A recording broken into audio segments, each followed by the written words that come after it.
శ్రీ సీతారామాభ్యాం నమః. అందరికీ శ్రీరామనవమి శుభాకాంక్షలు. నవమి నాడు పునర్వసు నక్షత్రంలో జన్మించినటువంటి రామచంద్రమూర్తి భారతీయతకి ఏమి ఇచ్చినారు, అసలు ఎందుకు జరుపుకోవాలి అని అందరికీ వచ్చిన ప్రశ్న. దీనికి సమాధానమే వాల్మీకి మహర్షి చెప్తారు. ఏతత్ పఠేత్ నరః సపుత్ర పౌత్రః సగణః ప్రేత్యస్వర్గీ మహీయతే. ఇదం పవిత్రం పాపఘ్నం పుణ్యం వేదైశ్చ సంవితం పఠద్ రామచరితం సర్వపాపైః ప్రముచ్యతే. ఇదం పవిత్రం పాపఘ్నం పుణ్యం, పాపాల్ని హరించేటటువంటిది, పుణ్యమైనటువంటిది. వేదైశ్చ సంవితం, వేదములతో సమానమైనటువంటిది. వేదాలు చదవగలేటటువంటి సమర్థత భరద్వాజ మునికే కష్టమైంది. అట్లాంటి దుస్సాధ్యమైనటువంటి వేదాలని చదివి ఆ కష్టాల్ని మనలాంటి వాళ్ళకి, మనలాంటి మామూలు వాళ్ళకి అంత కష్టాన్ని తీసుకునే బదులు రామాయణము మహాభారతాలు చదువుకొని వేదైష్ట సంహితం, వేదాన్ని చదవడం వల్ల వచ్చేటటువంటి జ్ఞానం ఎంతటిదో అంతటి జ్ఞానాన్ని సంపాదించుకోవచ్చు. రామాయణం అనేది ప్రతి ఇంట ఉండాలి.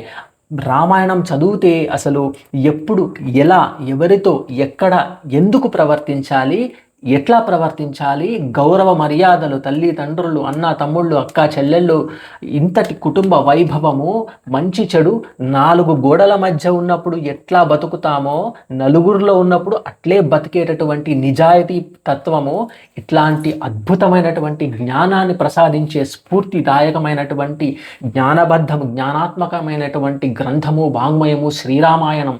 ఒక అద్భుతమైనటువంటి రామచరితము చదివిన వాడు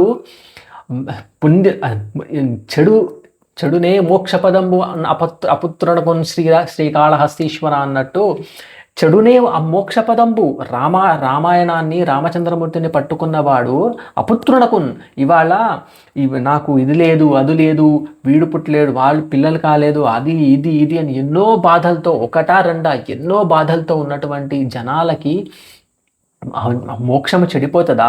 రామ పాదాలు పట్టుకున్న వాడికి మోక్షము చెడదు, ఎప్పుడూ చెడదు. కాబట్టి రామాయణం చదవాలి, రామాయణం అలవాటు చేసుకోవాలి. ప్రతి ఇంట ఏది చేసినా ఒక పరిశీలనాత్మకంగా చేయాలి.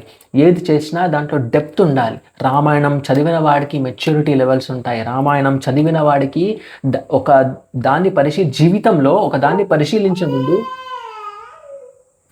తొందరపడి మాట్లాడడము, తొందరపడి ఆవేశపూరితంగా ప్రవర్తించడాలు ఉండవు. రామాయణం నేర్పే గ్రంథము. రామాయణం ఒక సద్గురువు. వాల్మీకి మహర్షి ఒక సద్గురువు. శ్రీరామచంద్రమూర్తి పరబ్రహ్మము.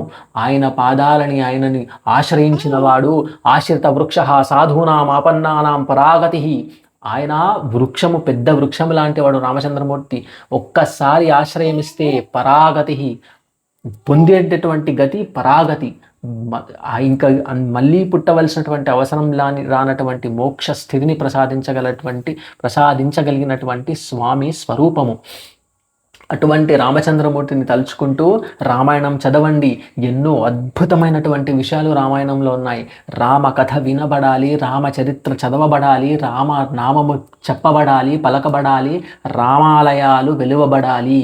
రామమయం కావాలి అని ఆశిస్తూ ఈ భూమి ధర్మమయం కావాలి, జీవితము రామమయం కావాలి, భారతము అని, భారత భూమి అని ఆశిస్తూ అందరికీ మరొకసారి శ్రీరామనవమి యొక్క శుభాకాంక్షలు. శ్రీరామ జయం.